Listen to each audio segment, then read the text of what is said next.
Welcome to part 1 of chapter 4 of my Catholic/non-woke superhero novel. Let's get right to it. Chapter 4, Routine Care. Matthew portaled back to his anteroom at HQ, reported in, and entered the locker room. He went to his locker, punched his code, and pulled out what was effectively a white tracksuit with a few pounds of sensors sewn into it. He changed quickly, then tossed his training uniform in the laundry bin and left the locker room. He greeted the soldiers he passed by as he headed towards the briefing room. As he came around the corner of the hall, he saw Samantha and the colonel standing outside the colonel's office. Sam was wearing a modified version of the white outfit Matthew was wearing. "Good afternoon," he said as he approached. They turned and regarded him. Sam was smiling. Brinks was not. "I'll see you on the surface, Matt," Samantha said. She started to walk away. "You trade duties with Jose?" Matthew asked. "Yeah, he needed more time to prepare for tonight," she said. "He's rehearsing with Harrison. Talk more up there." Samantha went into the briefing room and then out of sight. Matthew was alone with Colonel Brinks. "Well, Colonel," Matthew began, "I'm listening, for now." "I respect you pushing back against talk show hosts, but not against me," he said. "Colonel, you're constantly disrespectful, never using our names. But you know what?" Matthew asked. "I think you're actually showing a lot of restraint when you deal with us." "You have no idea," Brinks responded. "I've got some idea," Matthew said. "I've no doubt you've told your superior officers your thoughts about how things should really be run. Probably would rework the entire way Children of the Outpouring interact with the government. But they don't take your feedback. You have to play by their rules." "That's the military," Brinks said. "It doesn't have to be that way with us," Matthew said. "Treat us like partners, like people. Show us respect." "Like you showed me this morning?" Brinks asked. "You have a problem with authority." Matthew shook his head. "I'm a Roman Catholic CEO. I love authority. But I will push back when it is poorly exercised. I don't appreciate your attempts to undermine my leadership, Paul," Brinks said. "I am not a threat to your leadership, Colonel," Matthew fired back. Brinks folded his arms and glowered at Matthew. "You are the biggest threat out there, make no mistake," the Colonel said. "I think I prefer talking with Starr," Matthew said. "At least he doesn't pretend to be on my side." Matthew walked away before Brinks could say anything. He used his power to fly up to ground level and outside to where Samantha was waiting for him, next to her favorite camo-colored Jeep. "You look good in white, Matt," she said to him when he arrived. "Thanks, Sam," he said. "You always look good." "Do I?" she asked, smiling. Matt made a face at her. "As if you don't know," he said. "You really don't want to talk about your conversation with the Colonel?" "Nope," Matthew said. "You driving?" "I am," she said. "Haven't gotten behind the wheel in a while." "When you can fly, why drive?" Matthew went around to the passenger side and got in as Sam slipped into the driver's seat. "I still enjoy it," she said. "I like to feel how the car grips the road, how the engine responds when I accelerate." "I bet you can sense a lot more than I can with your power," Matthew said. Samantha started the engine. "That's probably a part of it, but there's more to it," she said. "And what do you think the more is?" Matthew asked. Sam turned to Matthew and grinned. "I just like cars," she said. Then she floored the gas pedal and the Jeep tore down the road toward the phenomenon. I think that led to the phenomenon makes more sense. Because there's a turn in the road. To the phenomenon. Yeah. She floored the gas pedal. Yeah. I like that better. Then she floored the gas pedal and the Jeep tore down the road that led to the phenomenon. Matthew laughed, but he still gripped his seat. Samantha drifted through the one turn in the road and raced down the way to the edge of the safe zone, the buffer around the phenomenon. Before Matthew had confronted Maggie 2 years ago, there used to be a 3-story research facility and state-of-the-art training complex where the phenomenon now was. All that was left of them was chunks of rubble whirling around Maggie's unconscious body in a quarter-mile radius. I feel like it's chunks were. It needs to, I think I agree with the object at this point, because it's, yeah. All that was left of them were chunks of rubble whirling around Maggie's unconscious body in a quarter-mile radius. Dead trees, boulders, and lumps of earth also swirled through the phenomenon, all at speeds between 20 and 60 miles per hour. Objects would accelerate and decelerate unpredictably, suddenly clump together or separate violently, and, rarely, rotate against the usual clockwise motion of the phenomenon and crash into each other. The only point of calm was in the very center of the phenomenon, directly around Maggie. A half-mile away from the edge of the phenomenon was where the so-called safe zone began. There was a combination checkpoint and research post at the edge of the zone. That's where Samantha was driving them. Sam didn't do anything showy to stop the car. She just eased onto the brake and brought the vehicle to a halt in front of the spike strips and concrete barriers that barred the way. "Nice driving, Sam, thanks," Matthew said. "My pleasure," Samantha responded. "It's good to stay on the ground sometimes." Matthew and Sam exited the Jeep and were met by the officer in command of the safe zone, Captain Green. "White's your color, Miss Ames," the captain said when Samantha and Matthew arrived at the gate.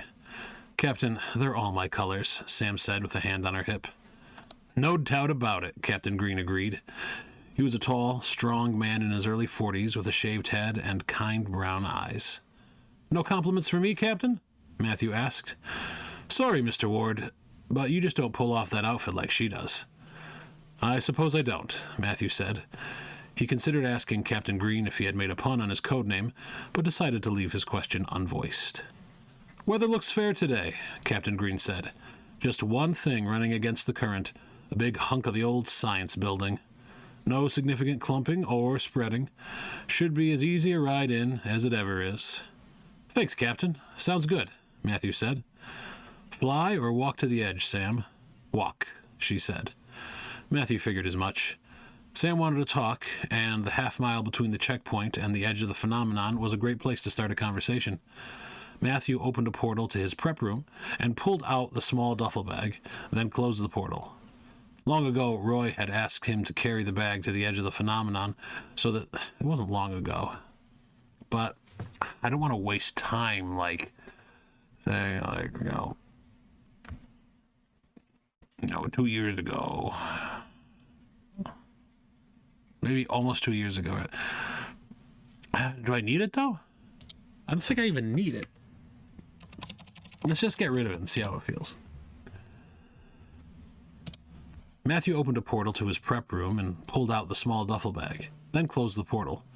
Roy had asked him to carry the bag to the edge of the phenomenon so the sensors inside would provide an external baseline, and Matthew was happy to oblige. His attitude kind of changes. Yeah, I don't think he's happy to oblige. And Matthew was willing to oblige. Yeah, I think that's what we need to do. I brought my cursor over. There we are. Matthew was willing to oblige. They began their walk, and when they were out of earshot of the soldiers at the checkpoint, Samantha turned to Matthew. "Are you seeing someone?" she asked. Matthew's eyes widened. "You just go for it, don't you, Sam?" he asked. She smiled. "Are you?" she pressed. "Yeah," Matthew said. "I am." Samantha nodded. She was silent for a few seconds. "You going to tell me who?" "Not ready for that quite yet," Matthew said. "Why not?" Sam asked. "Not the right time," Matthew said. I think that can be Matthew answered. So many saids. "Not the right time," Matthew answered. "Not sure it will last?" "On the contrary," Matthew said, "I think she's the one." "No wonder you've been so resistant to me," she said in a neutral tone. "Who else knows?" "Outside my family, no one." "Not even Jose?" "Not even Jose," Matthew confirmed. "You're the first I've told." "Well, I'd feel more honored if it didn't mean I have to get over you again, Matthew, but still, that's good. I'll be happy for you eventually." "Thanks, Sam," Matthew said. He turned his head to look at her. She was looking at the ground, and there was a little extra color in her cheeks. She turned to him and frowned. "Don't look at me like that," she said. "Like what?" he asked. "Like you're sorry for me." Matthew sighed. "Sam, I'm not sorry for you, not the way you mean. I just want you to be happy." "Because you're my friend," Sam said. "Yes, I am," Matthew said. Not what I want, but still good. They walked silently for a bit. The phenomenon dominated more and more of their field of vision, but they still could not hear the rushing of the debris field. Sound behaved strangely inside of it, partially because of Matthew's containment measures, and partially because of the nature of the phenomenon itself. "There's a really amazing guy out there who is going to win your heart, Sam," Matthew said. "I believe that." "Matthew, if you say that man is Jesus, I will open fire on you," Samantha replied. "Honestly, Sam, I was not thinking of him," Matthew said. "Kind of funny he was on your mind, though." Samantha groaned. "It really is funny," Matthew insisted. "I'm not nun material, Matthew, not like your sister," Samantha said. "Mary is not a nun, she's a consecrated virgin," Matthew corrected. "That sounds even worse," Samantha said. "Mary's one of the happiest people I know, Sam," Matthew said. "If any member of my family will be named a saint, it will be her. Well, her and my mom." "Sainthood is not my life goal, Matt," Samantha said. Her comment evoked a pang of sadness in Matthew. "What is?" Matthew asked. "I thought it was fame and fortune, but I've got those. Not as much as you, of course, but still plenty. It was amusing for a while. But now it's just the same old thing," Matthew said.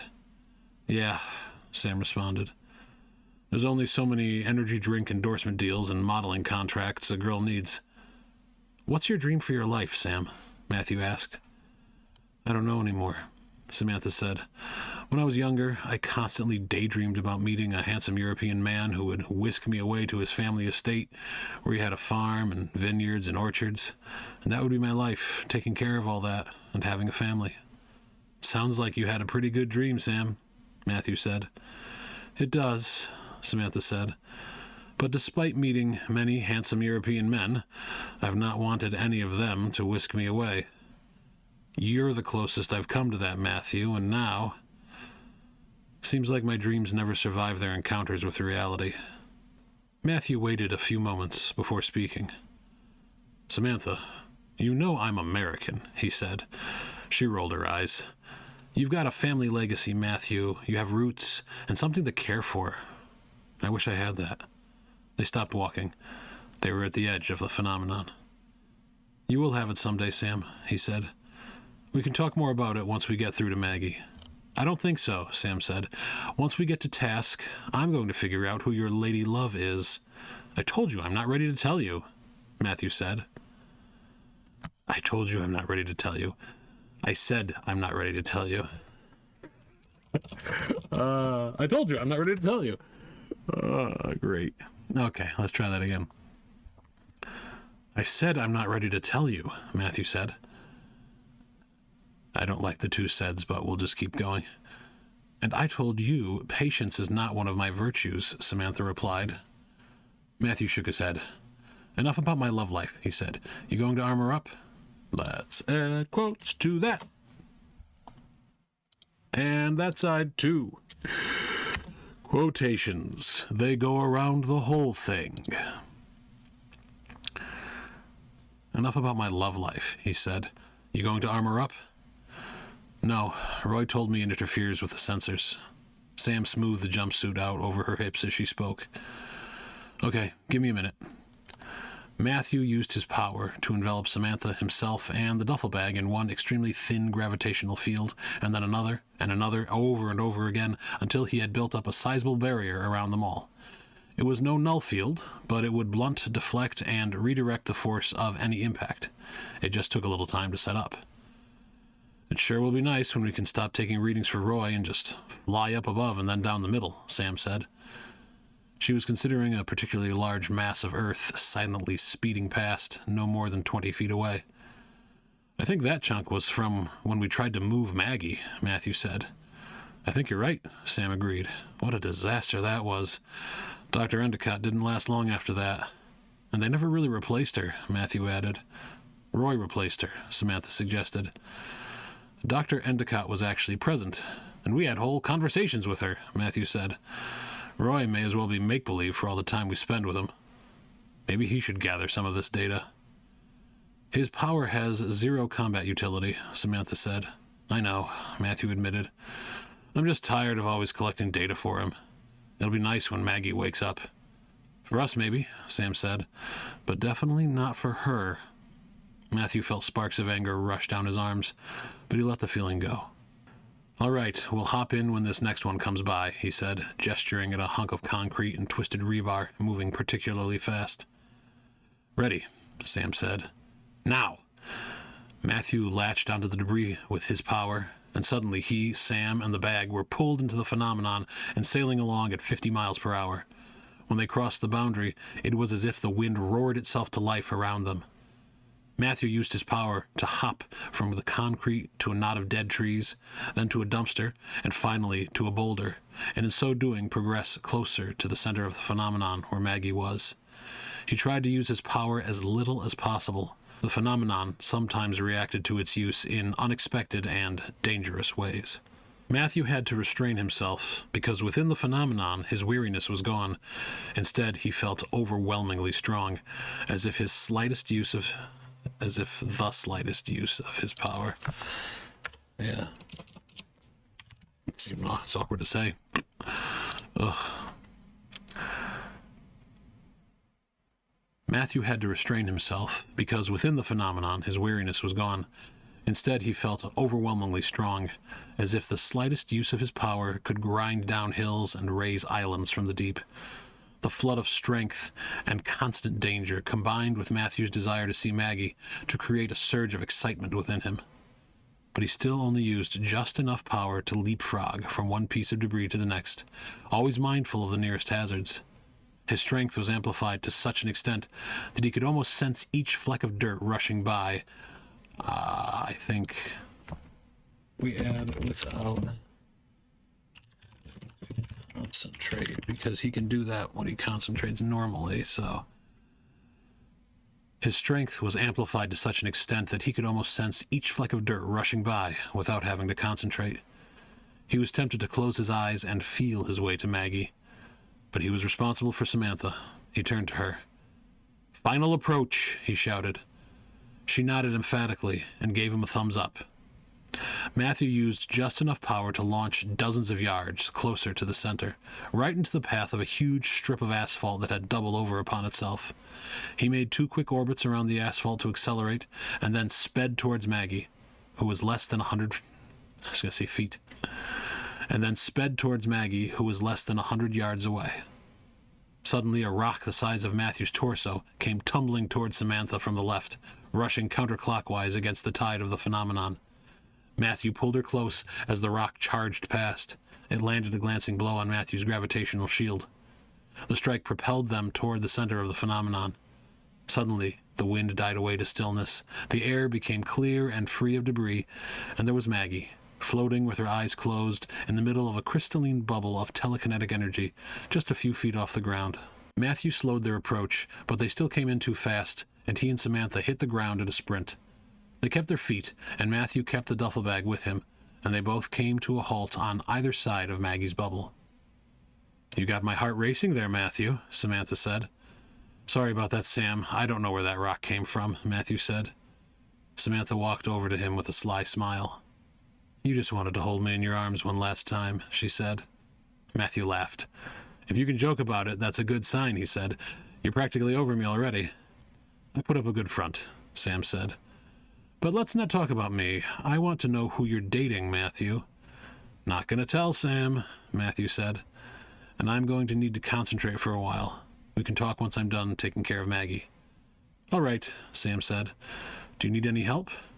"Thanks, but no," Matthew said. "I've got my system."